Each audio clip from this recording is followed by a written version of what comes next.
Okay, everybody, it is the Comic Book Gurus. We're going live. If you know my track record on doing this, it's abysmal. So, we'll see if we can swing through this. We have the Comic Book Gurus, two of the Comic Book Gurus with us today, Craig Legans and Rockstar Rob. And it is a Thursday afternoon, and we're trying to just grab some time to talk about Fantastic Four Final Steps. We had Ari Spears on the show this morning. The President Steve Show. I'm Steve from the President Steve Show, by the way, and we were talking about Fantastic Four and what we felt about the movie.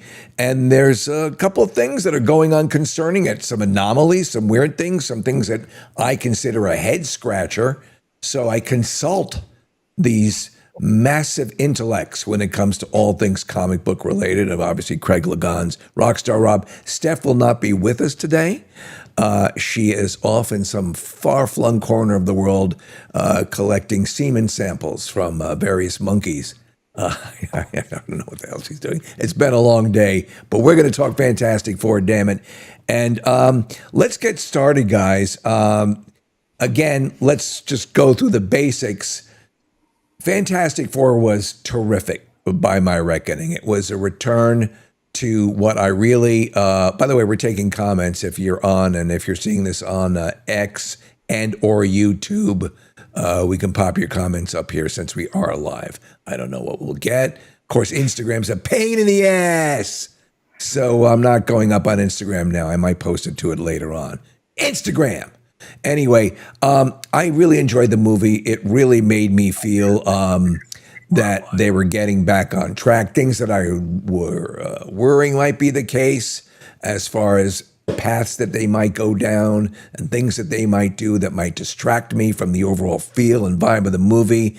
It pretty much hit every note that I wanted, maybe some a little more strongly than others. But overall, I sat there. I knew I felt good. I had that smile on my face, and I felt great about it. So first, I think Rob, Rockstar Rob, your feelings on it, and let's just get that out of the way. I know we've talked about this before. Where do you stand on Fantastic Four Final Steps? I loved it. I saw it 2 days in a row. I just it was a solid movie from beginning to end. Absolutely. I didn't have any really problems with it. And I got my Galactus head, if you can see it in the background over there. You got head from Galactus. That's great. Yeah, from That's awesome. AMC and Regal and King of What did Prussia. that run you, that friggin' thing? Oh, about $80. $80. Well, of course, there we go. So you forego your medication for 1 month, and you got your Galactus head. Now listen, you above anybody else, you're the dude that I was like, I knew was as anticipatory of this film. Your Fantastic Four has always been the cornerstone of what you have wanted to see, and they've taken many swipes at it. We talked about it before, didn't quite hit. This one, I believe, hit very, very well. Again, Craig, your thoughts on Fantastic Four? Steve, fourth time's a charm.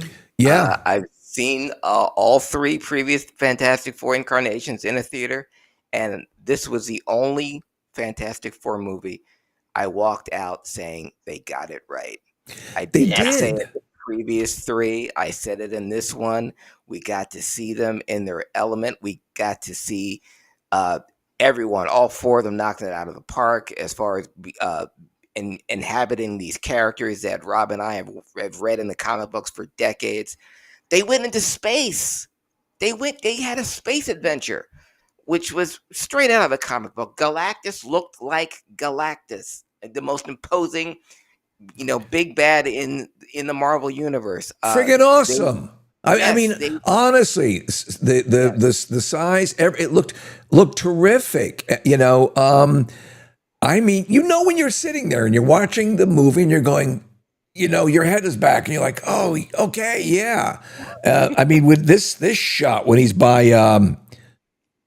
friggin' Statue of Liberty, what else do you want? When Go they ahead. saw him, I'm sitting in the movie theater, and like the 8-year-old child in me was just like, so, oh yeah, it's Galactus. Yee! I loved it. Um, I I didn't have any qualms, even with the female Silver Surfer. I So I, I was honestly, okay. that could have been a misstep, and I freaking loved her. I honestly thought they did the presentation, the execution, the remorse. I understand now why they went with her as our entree to the Silver Surfer. And the obviously we're dealing. Everyone was wondering what this retro look, what that was about, and as you guys well know, and please explain. By the way, if you haven't seen the movie yet, tons of spoilers. So I didn't say it at the beginning, but we're gonna have a crap load of spoilers. But if you could explain, guys, why we're on an alternate world, and so with this retro look, which I freaking loved because it had sort of futuristic aspects. It was very faithful to the original comic book look. Am I incorrect on that? You're exactly No, right. It was you had it, it it right. yeah, it's set in the 60s. The Fantastic Four debuted in the 60s. We're on Earth 828, Which which is is Jack stands Kirby's birthday. which is today as we're recording this, 828. So this universe inhabits a female Silver Surfer, Shalabal. So for all you purists out there, yes, there is a male Silver Surfer, Norrin Radd. We haven't met him yet because he's not on this world. When we go to other worlds, we will find and hopefully see Norrin Radd. But Julie Gardner as this Silver Surfer absolutely nailed it. Every single thing you would want in your Silver Surfer, everything that Lawrence Fishburne wasn't in the previous Fantastic Four, Rise of the Silver Surfer, this Silver Surfer was. The chase scene when they were leaving Galactus's planet It was had my terrific. palms sweaty. I was like any chase scene you would see, like the French Connection or Mad Max. It was just it was incredible. So to me, it had, and I was trying to describe it to people who may not be getting, and obviously it's still in the theaters. It's still doing moderately well, but we're going to talk about what was a precipitous drop off after a while.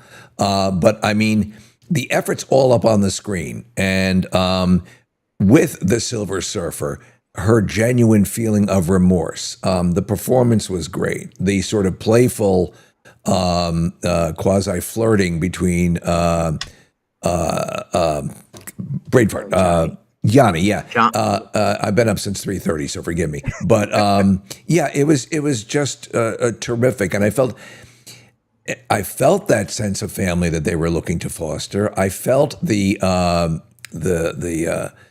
Pedro Pascal's if he wasn't spot on to the way I perceive his character, he was damn close. And how do you guys feel about that? That was a big question going into this about whether he would be, suitable as It's Reed Richards. Reed Richards. But I thought he was. I thought he had a lot of what you needed to sell that and make it work. And again, he's his disdain for the mole, the mole people, the mole men, was great. And so all of that stuff. And I, to be honest, I was a little Pedro Pascal'd out by the time I went to see this, but he sat right in the pocket. Everyone, Sue Storm, everyone was terrific. Ben Grimm, it all felt right. So tonally, everything was there. Special effects, science fiction, some I would say a little bit of horror element as well. You felt, oh my God, this is a real deal. End of the world. What's going to happen to the baby?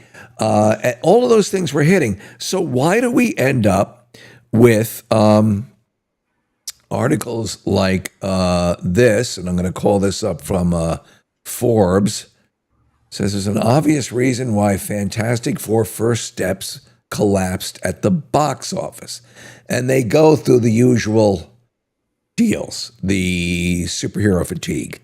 I'm not sure I believe that's all of it. It might be part of it. They're saying that the week over week cannot be pinned entirely on consumer behavior. Here, Superman opened with a $125 million weekend and only dropped 53% the following weekend. Both movies had strong reviews and word of mouth. Both had minus cinema scores. Critics mostly praised them. So why Fantastic Four? Why did it have a much steeper decline than Superman? Let's get your input on that. Why do you think that's the case? Craig, you want to take that, or you want? No, the article is so misleading, with Forbes, like, because there's no obvious reason why Fantastic Four First Steps, dropped. It didn't collapse at the box office over this past weekend. It's still in the top 5. Yeah. So, is it just we are having to reset expectations, and the time of the default $1 billion Marvel movie is something we have to rethink? Yeah, because Marvel has set the bar so high, it's been 17 years, and where they cranked out movies that were events that that was appointment. You had to leave your home and go to the theater to see this big epic scope in the movies. And 17 years later, and now a movie that is great as Fantastic Four, because it's not Endgame or it's not, Civil War or Winter Soldier. It's just, it's not, because great and now is just not cutting it now. It has to be magnificent. It has to be, dare I say, fantastic for people. There's something else, though. It's like, the old saying, if you don't have anything nice to say, don't say anything at all. Right, right. Now it's changed. If you don't have anything nice to say, write it in an article. No, well, I'll tell you something that I have noticed, and it goes to I believe that there's a place for the reaction to the missteps of Marvel and the film industry, and I call them on it. Obviously, you guys have much more invested. This is you live, eat, and breathe this stuff, whereas occasionally I pleasure myself. I don't know if you guys do, but I make time for that because I love myself and I want to spend quality time.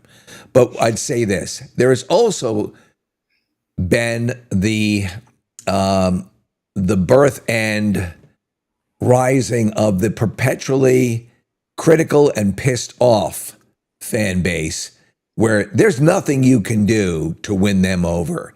And I get the sense that I went into both Superman and Fantastic Four ready. What do you got? Show me. Let's go. I'm looking forward to this. And I think a lot of the online stuff, unless they're, paid shills or whatever, walk in ready to not like it.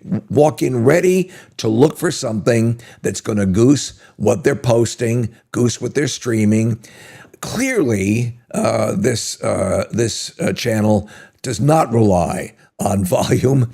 We are a little small startup, but I mean, the truth of the matter is that I think we're all perpetually open to the possibility, and I think there's a faction of the audience that's not that way. So I think in both cases, Superman and Fantastic Four for me were, we're going. Let's get it going. Both seen in the theater, 3D, 4DX. Triple D, whatever. I had a good time, but I think we're now dealing with these factions that are, problematic. But still, if something's really good, look at movies like Sinners. Look at movies that really kind of have set the box office on fire. So why this movie that on film? Here, I'll call it up. Let's go to the ever quasi reliable Rotten Tomatoes. 87%. Critics, 91%. Fans. To me, I'm surprised that it, and as you say, Craig, it's performing well enough. I think it should be performing a lot better. I want you to fix it. Fix it for me, mommy.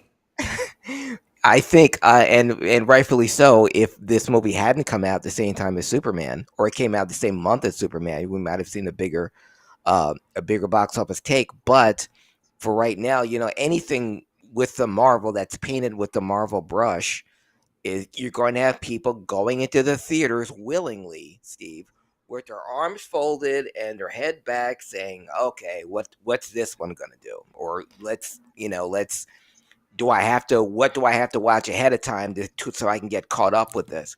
You're telling a brand new story, and if you weren't familiar with Fantastic Four before, the other thing is, oh, they're doing another Fantastic Four movie. Didn't they do this already?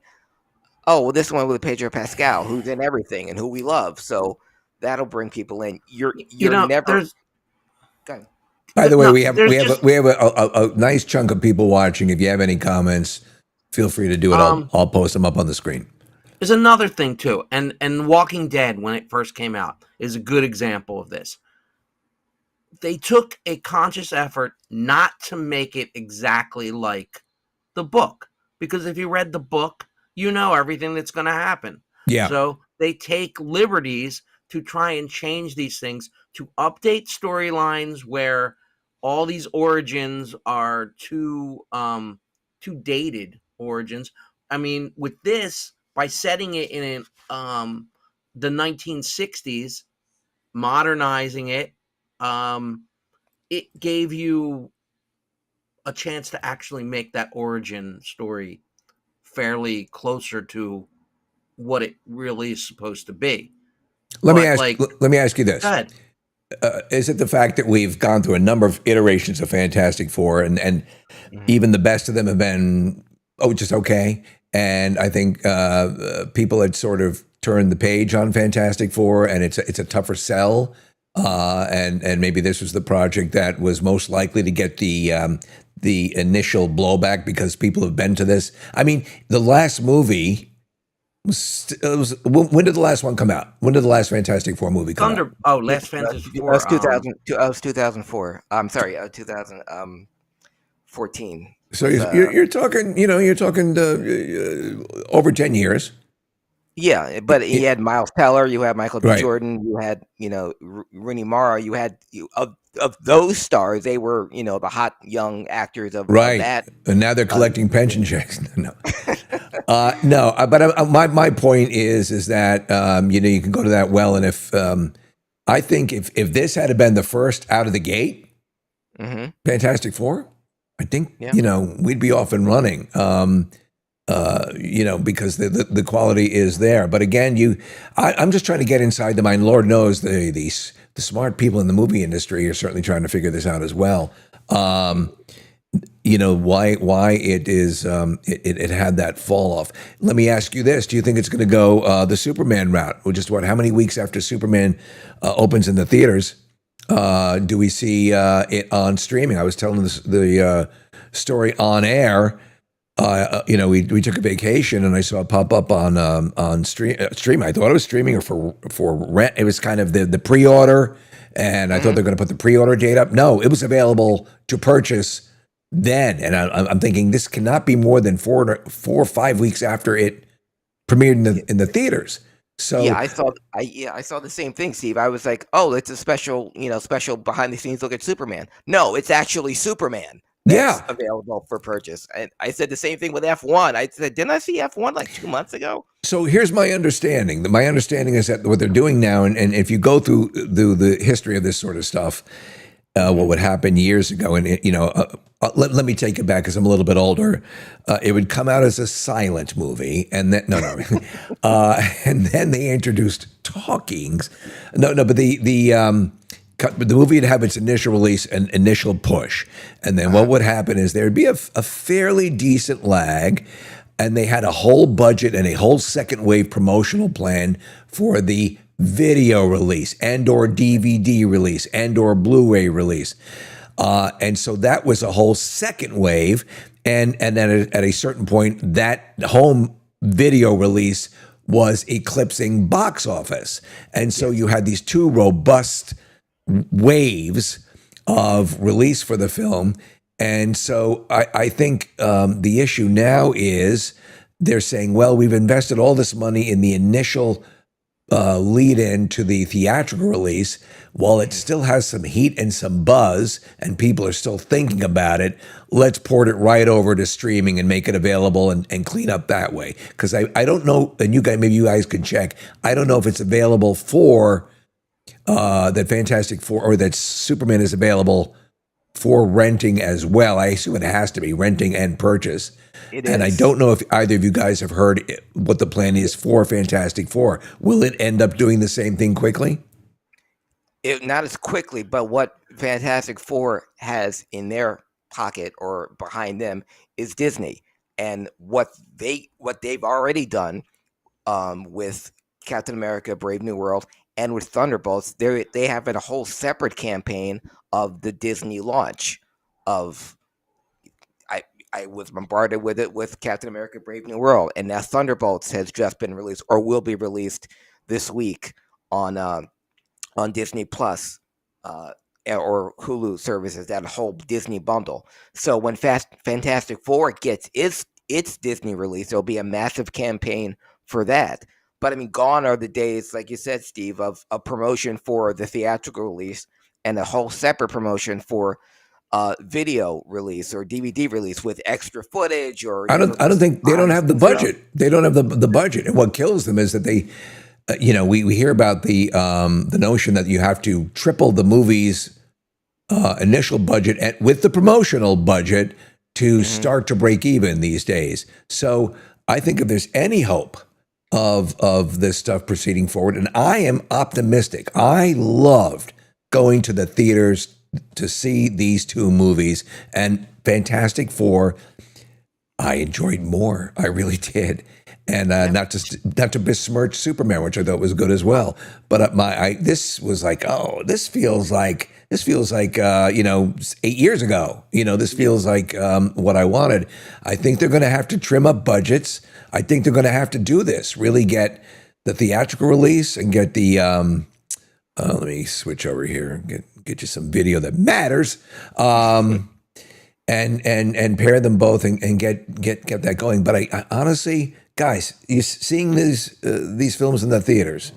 Yeah. I mean, it just, I don't know. I mean, I have the home theater set up here, not like a Steven Not an Spielberg old setup. setup, but I got something nice.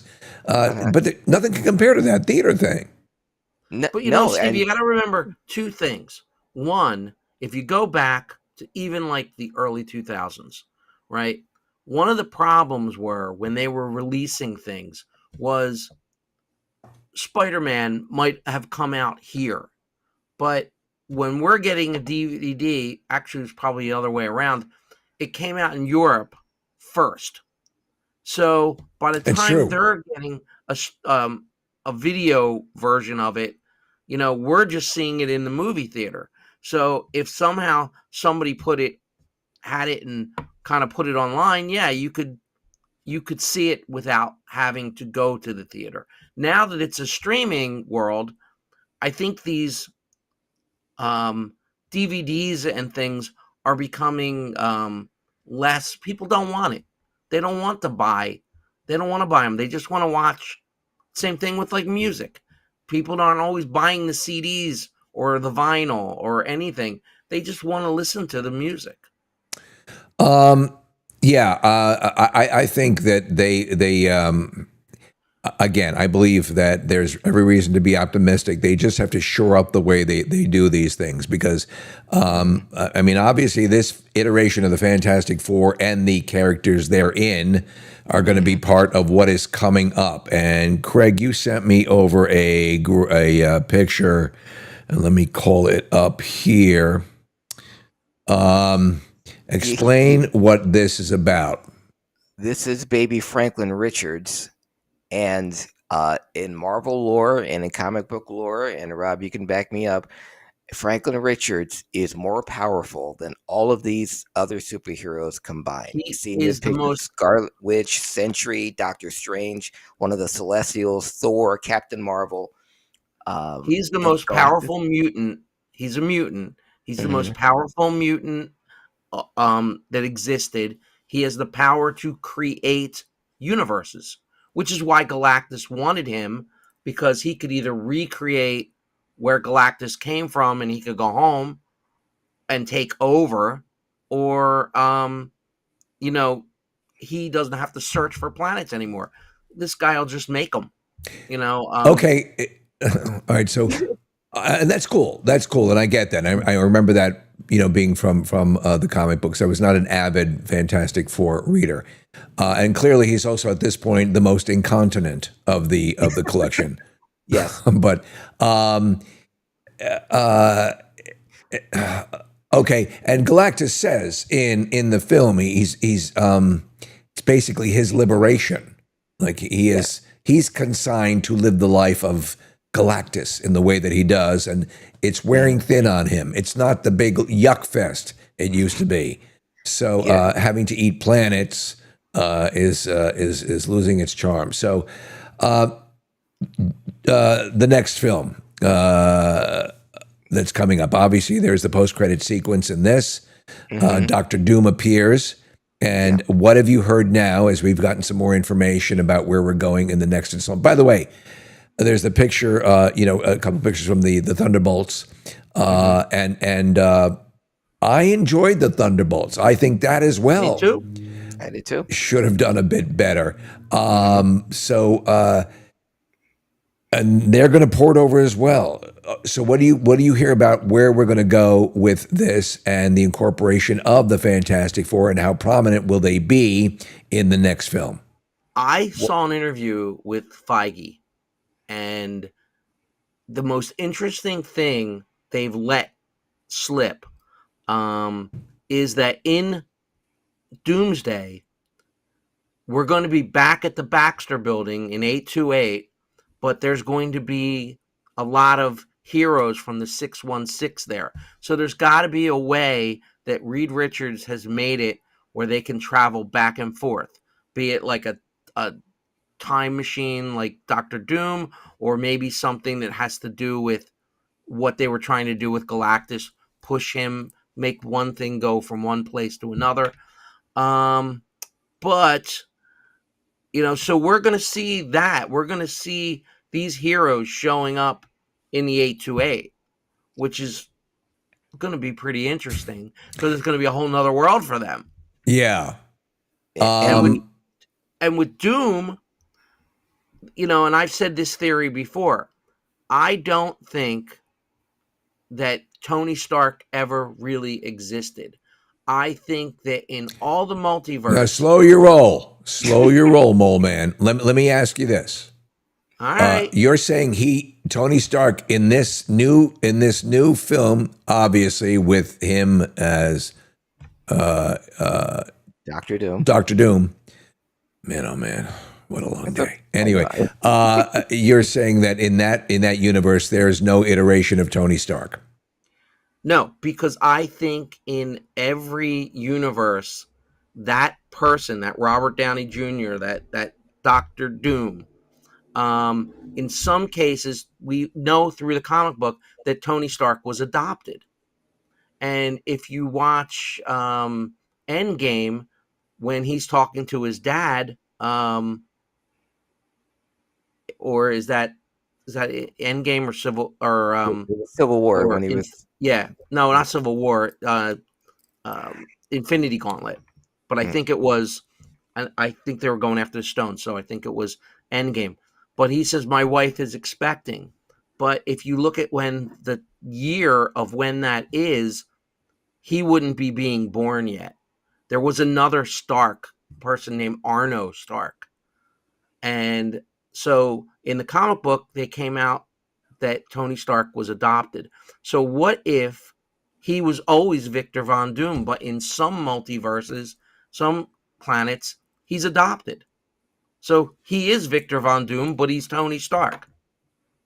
So because he was like the Kents, because in different universes, he was adopted by the Starks. He became Tony Stark in those universes, and the universes where he wasn't adopted, he becomes Victor Von Doom.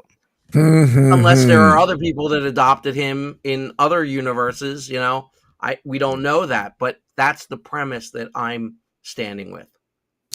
Okay, you guys were right a lot on the lead up to this, so I'll be curious to see how it all plays out. I wonder. there were apparently a few reshoots on this leading up to the release of the Fantastic Four First Steps. If there was any sort of, I didn't detect a lot of erratic, timing shifts. I know, like, for example, in the trailer we just saw, John Malkovich was, those were all trimmed down. Some of those that lead up. That I love the way the exposition in the beginning, where they were doing the, what they've been doing and the crime fighting and all that stuff, and they kind of gave you a little primer on, what they were all about and how they became the way they were. But I didn't detect a lot of overhauls on this. I forgot my original question, but do you think with the way this has been performing and what their hopes had been for the way it would perform, that we might see some big revisions to the next? What is the actual title of the Doctor Doom? It's Doomsday? Avengers Doomsday. Avengers Doomsday. Do you think we might see them going back a little bit and doing some tinkering to tailor this, or have you heard anything to that effect?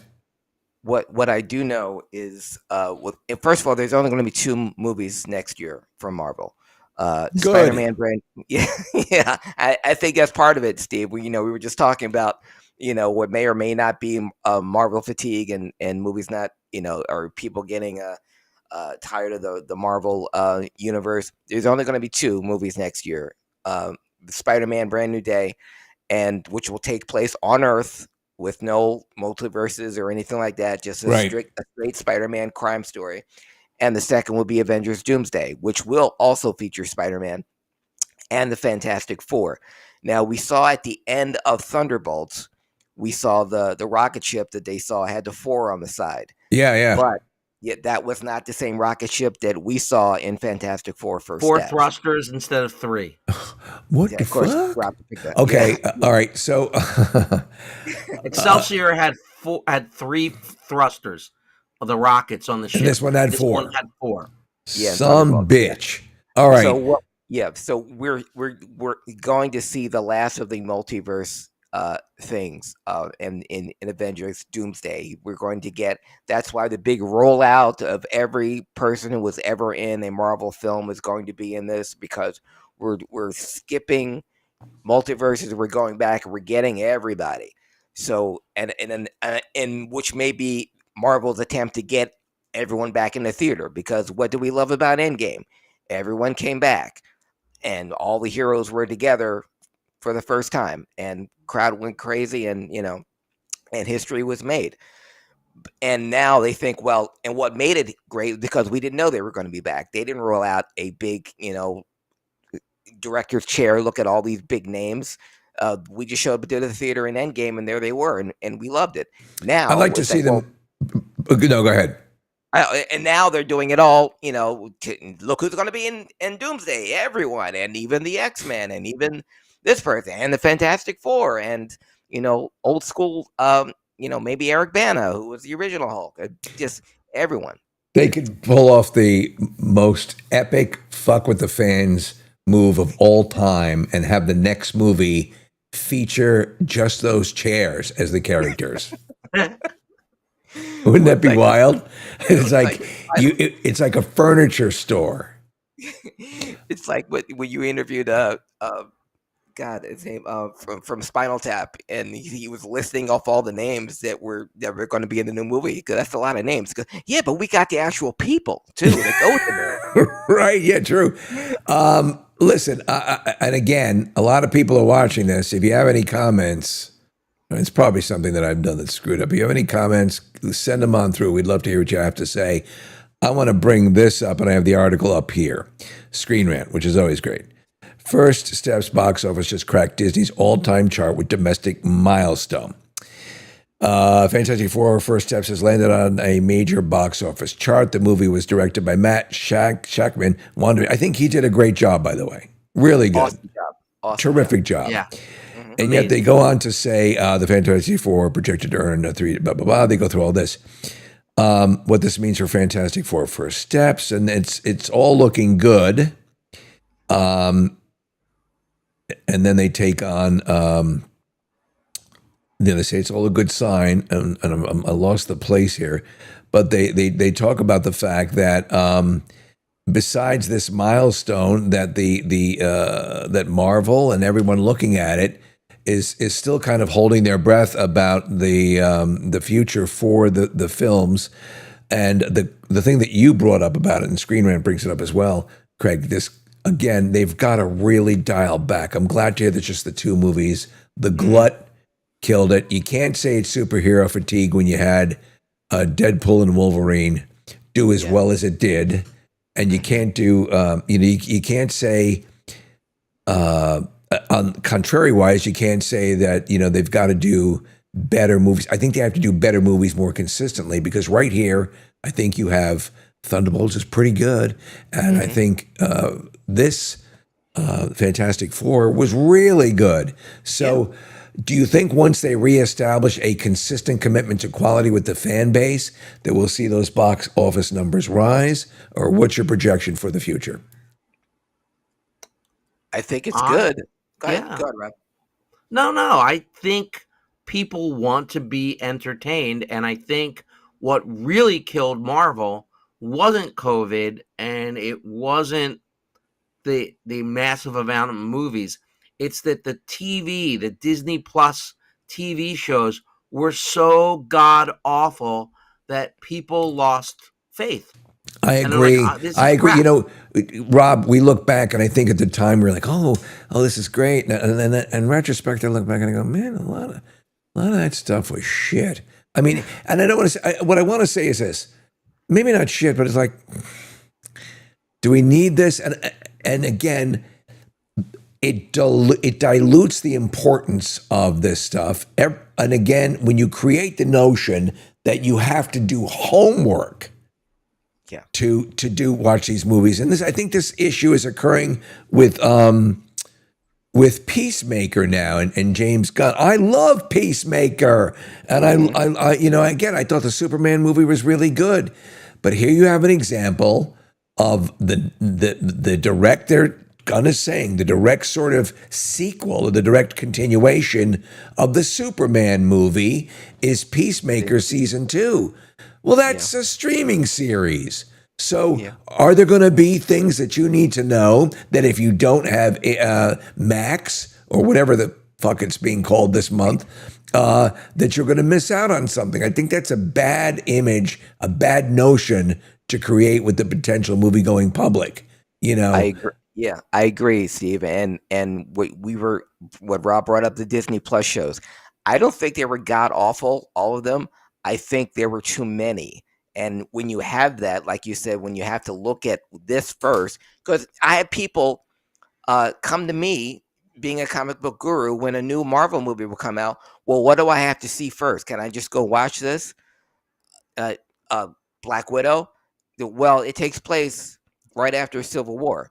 Mean Civil War that came out 8 years ago? Yeah.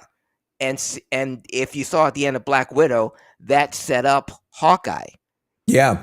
And then they go and sometimes they'll go and retcon there's a number of videos up on YouTube that are all the false or the endings or post-credit sequences of Marvel and DCU movies that added up to nothing. Yeah, they went nowhere. And I even brought that up on our website, on our Comic Book Gurus podcast Facebook page, the amount, and there was a whole gallery of end credit scenes that ended up going nowhere. The end of the Eternals with the Black Knight, and we hear Blade's voice, Mahershala Ali, that went nowhere. The end of Shang-Chi with the Hulk and Captain Marvel, that went nowhere. The end of Spider-Man Homecoming, where we saw the Vulture and the Scorpion talking to each other. Do you know Spider-Man's secret identity? That went nowhere. And, and on and on. We have Craig, you're getting the Scorpion in the new Spider-Man movie. Okay, that's one. But that's one. But I'm saying, but they are going to pay that off now. But his point is you gotta corral these kittens. You got to get them all back together, and you got to get again. You pare it down. Okay, you want? I'm going to lay out my plan for fixing things, and let me tell you. I'll ask you guys if you agree. Bring the budgets down a bit. You can still pull off a lot. Look at. I'm going to hazard a guess that Winter Soldier, arguably one of the absolute best, was a lot less than some of these movies. Mhm. So bring it down a bit. Story. Work out your plan as far as reducing the amount of output, make each thing more special. Realize that the days when everyone was just going to ooh and ah over seeing a superhero run through a wall, that's over. So you got to give us more. Have the release of the movie. Just assume now that you're going to have to roll right into a streaming release, but you can't get people too comfortable with that. I'm just going to wait because in 4 weeks. 4.5 weeks, it'll be on video. To me, that's working again. I mean, you got to get it. You got to have a little bit of a pause, right? And then Well, yeah. And people those don't like to go out, Steve. People don't like to go out. That's not like it used to be. going out You with your get best gal to the mall shop, not anymore. dancing to You Bobby can Darin, and you can going up text each other to at the watch mall. the submarine races and pitching some woo in the back of your Yeah. jalopy. Yeah. No, no. What? But Wait. you know What? the magic of this film, I have to say this before I forget, is that there was no need to connect this to these characters or these characters. The story was a solid story from beginning to end, and there was nothing that you actually was like, well, wait, what did that mean? It was all very plainly laid out for you. And when I walked out of that theater, that's what I said. This was a solid movie from the very beginning to the very end. The All right. only problem I have is knowing that the next film takes place in 616. I'm like, it felt like to me that there should have been another Fantastic Four movie before we go where we're going. When we But get maybe to- they'll surprise me and they'll make it work. But I do just me a felt that way. favor. I think you're making some lucid points. Do me a favor.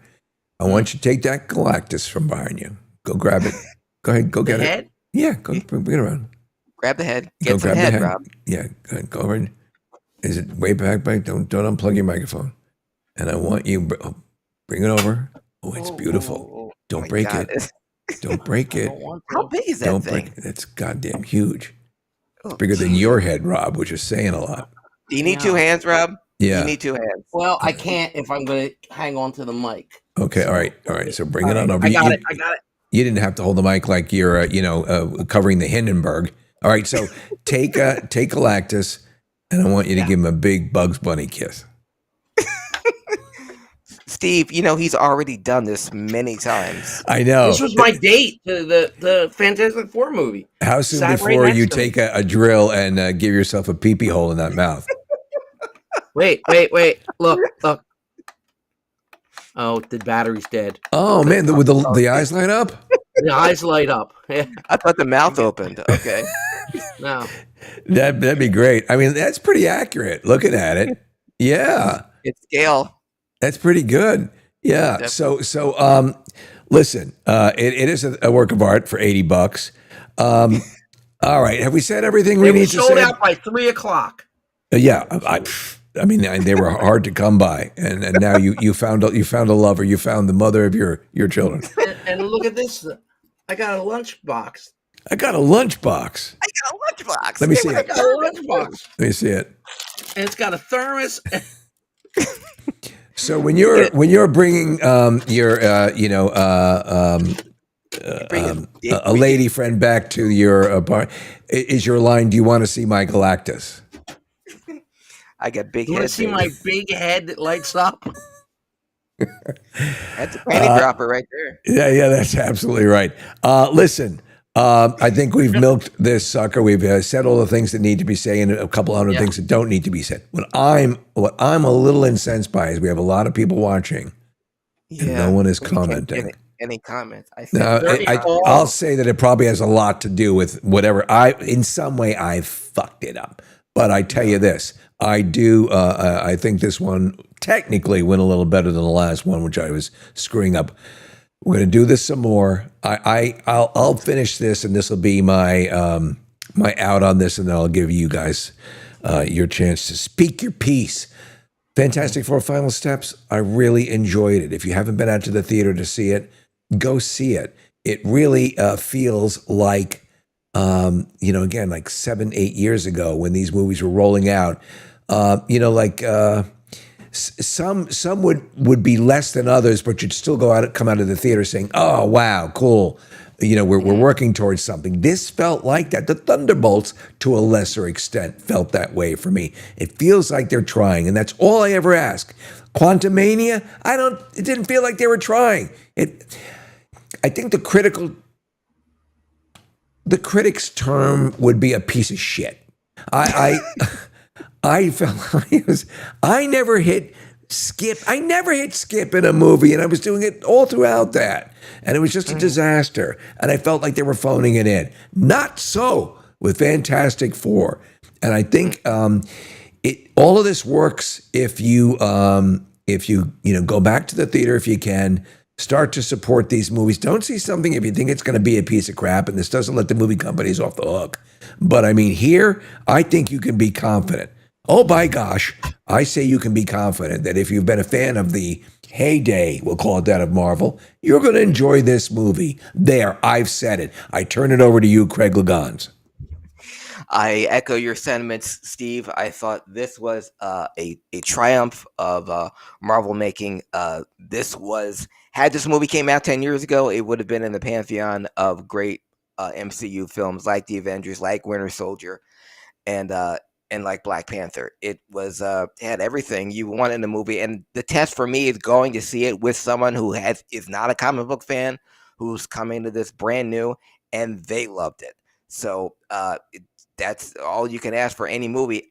I left my home to be entertained. I got my money's worth. I didn't get a Galactus head, but I got a damn good movie to see. You got a Galactus hand job. No, I'll say this, by the way, little secret. I'll just pop up my close-up.